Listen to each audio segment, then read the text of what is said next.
Hey everybody, JennaK here. So I have been trying to figure out how I could maybe share some of my experiences and talk a little bit about how my childhood and how trauma has impacted my life. So I don't know how to do it in any other way except to break it down to different little pieces. So right now, there's a lot of talk on social media about weight and image and how we view ourselves. So I wanted to talk about body dysmorphia and my story. We have an experience, we have trauma, we have neglect, we have something that happens that persists with us, which carries on into some of the life decisions, our experiences, how we view the world. So, logically, body dysmorphia is a condition that's described as someone obsessively worrying about their appearance or a self perceived flaw. These flaws are often exaggerated or imagined. They create overwhelming concern. It impacts their daily life. So, somebody with body dysmorphia may avoid social interactions because they feel embarrassed or ashamed or anxious about how they look.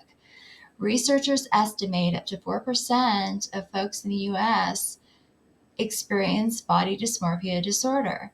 Well, 4% doesn't seem like a lot. It is a lot. That's a lot of us that are consumed by little pieces of our appearance or how we feel about ourselves. So, I'm going to talk more in other videos about, it's not about weight, it's not about a specific thing, it's about how we feel and view ourselves in general. And it's most prevalent among women. Now, other risk factors that include the development of BDD includes a history of the condition and within a family, an existing mental health condition, or trauma related to the body in some way. Now, body dysmorphic disorder, BDD, is considered a category of OCD, obsessive compulsive disorder, and related disorders. People with BDD experience unwanted, obsessive, intrusive thoughts about something about themselves. So, what are some of the symptoms? So, it's more than an occasional worry. It's more than just a fleeting thought. It's all consuming, especially for those with anxiety disorders or obsessive compulsive disorder. So it can be excessive worrying about being unattractive or about having a deformity.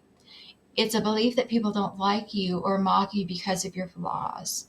It's avoiding school or work or social interactions because you have an intensive anxiety or fear of judgment about your appearance or whatever you perceive your flaws are.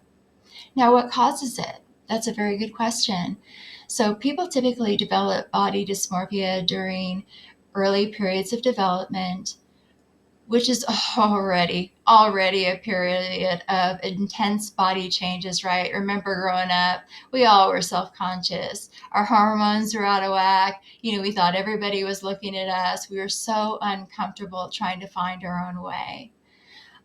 Family or societal pressures often are something that indicate or cause the development of BDD.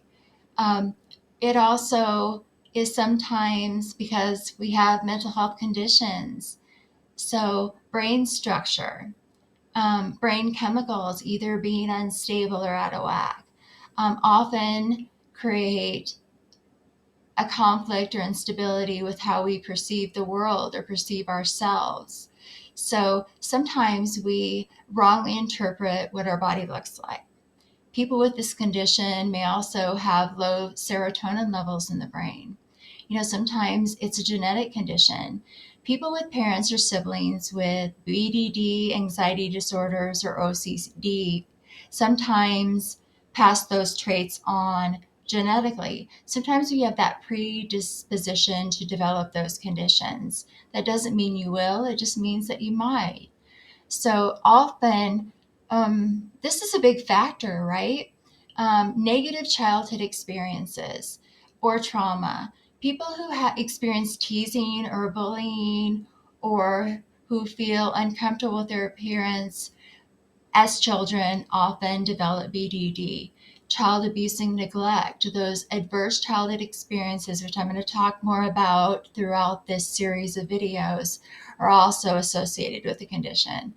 So, existing mental health conditions like OCD, or even the development of an eating disorder, or social anxiety disorder, or even depression, often impact the way we view ourselves.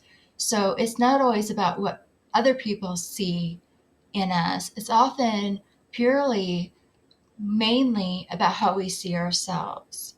So living with untreated BDD can seriously impact someone's quality of life. The longer it persists, the more difficult it is to overcome. So estimates by research estimates that more than 20% of people with BDD cannot keep a job and are unemployed. It impairs their ability to function in a normal way. So we're also, people with BDD, we're seeing that they're more at a risk of suicide or self-harming behaviors. Nearly 20% of people who have BDD attempt suicide because of the extensiveness of their perceived flaws. It causes so much anxiety and stress that they don't want to live. They don't know how to deal with it. That's sad. We need to figure out how to help and be constructive and be an assistant to those who are struggling. So I'm going to do some more videos about mental health first aid, how to help people who are struggling. But that's a conversation for a different day. So please do follow along. There are treatment options for people who do have BDD.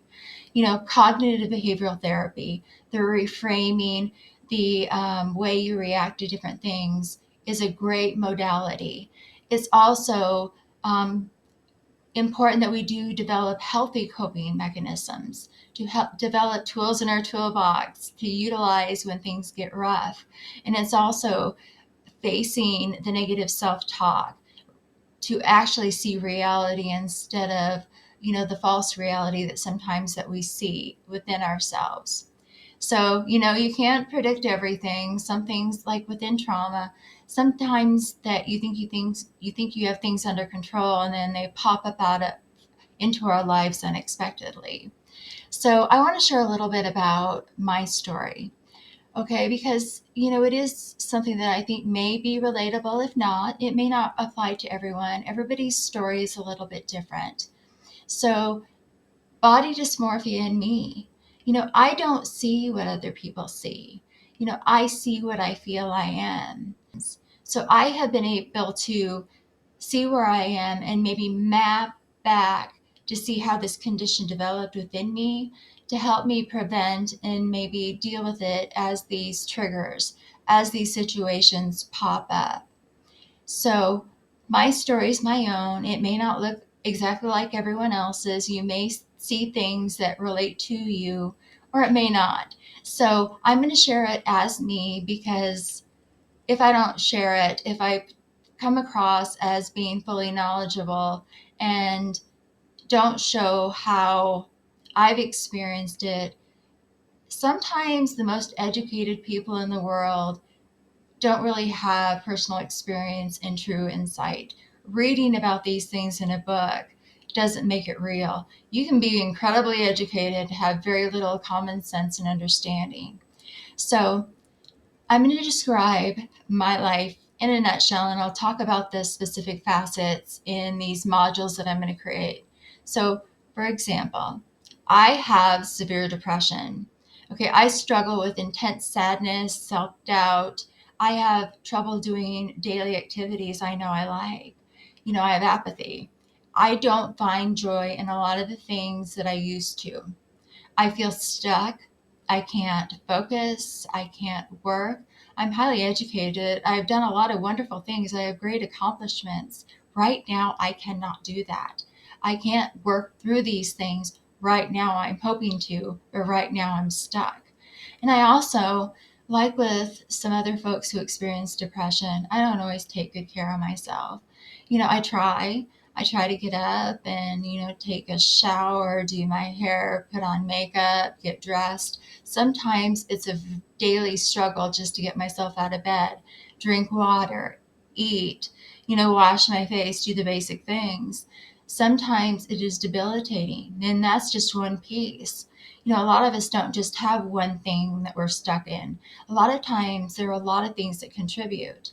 Um, I experience severe anxiety, and it's because of some things that have happened to me. And sometimes it's a byproduct of some other genetic things and my childhood experiences. So I have intense worry and overwhelming fear. I am not an emotional creature. I don't cry when I'm sad. I don't cry when um, I am worried. I cry and I have angry reactions based out of fear. I am overwhelmingly afraid of most things.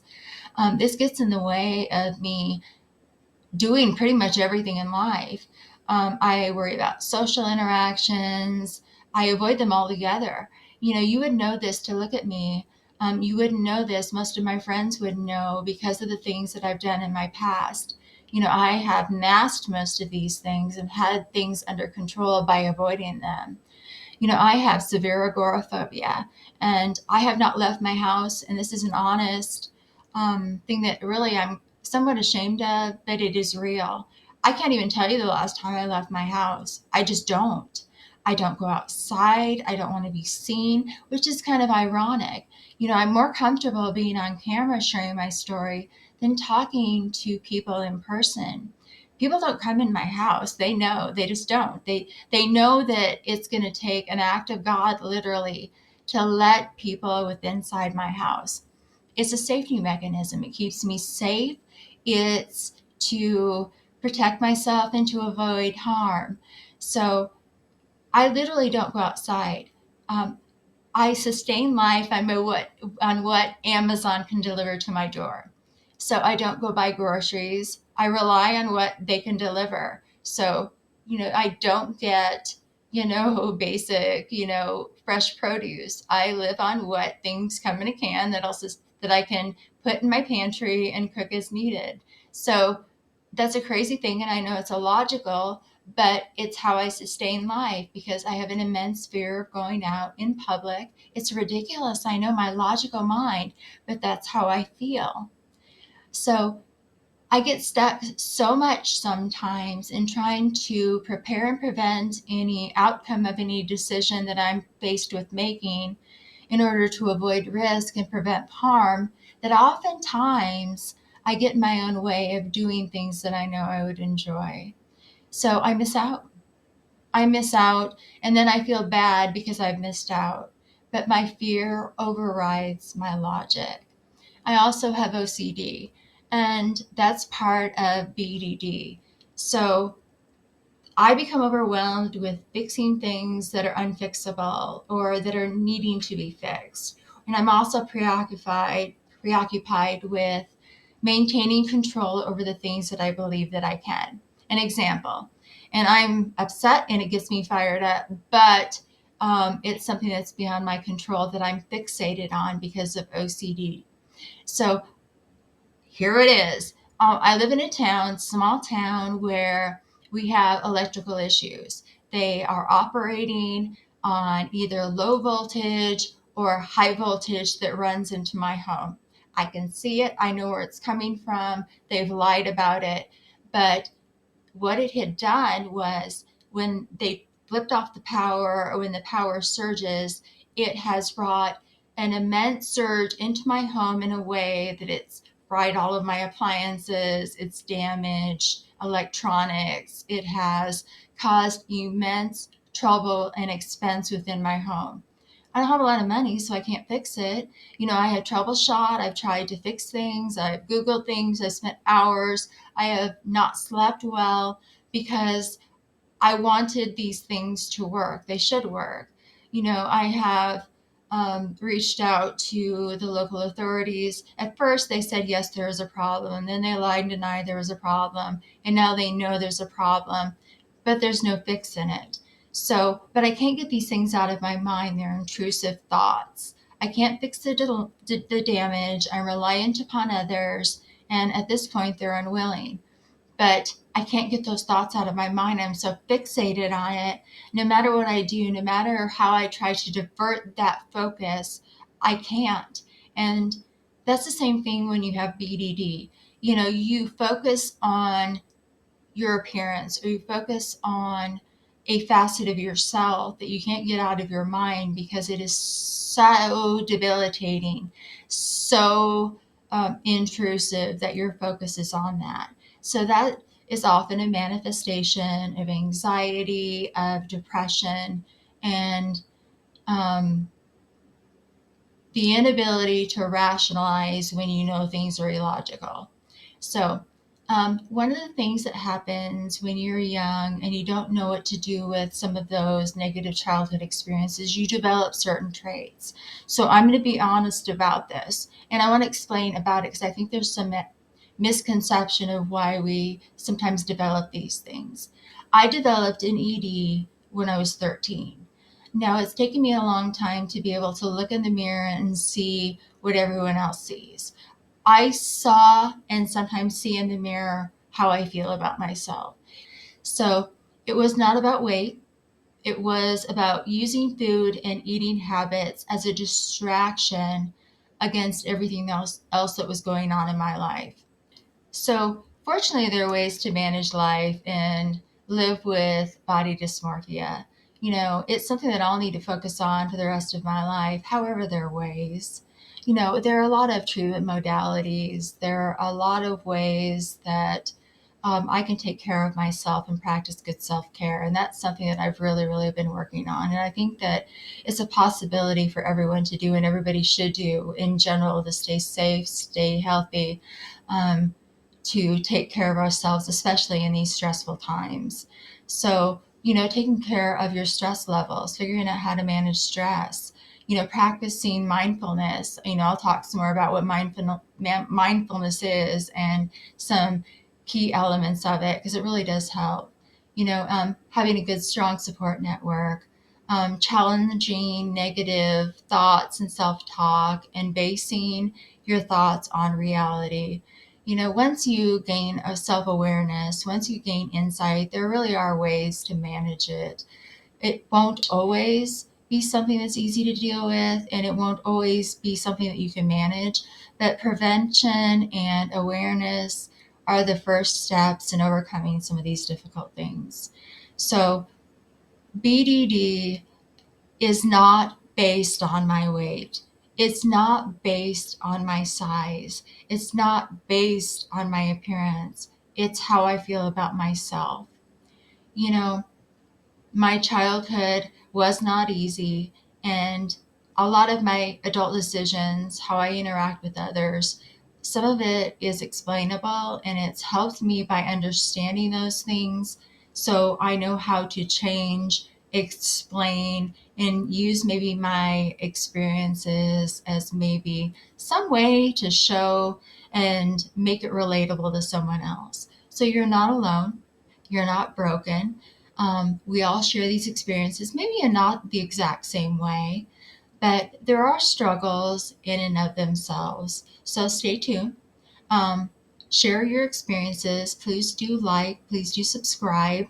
Let's talk about it if you feel comfortable. I don't want you to feel sorry for me. I'm not looking for that. What I'm hoping to do is share how far I've come. So when I say I'm body positive because I know where I started and how far I've came. I have develop skills that make life more manageable. I've shared a little bit about my story, and I know there are things that I have to work on. And I know that not everybody can relate to not leaving the house for months, years at a time, but it's my story. As I start to tell it, maybe it'll start to make sense.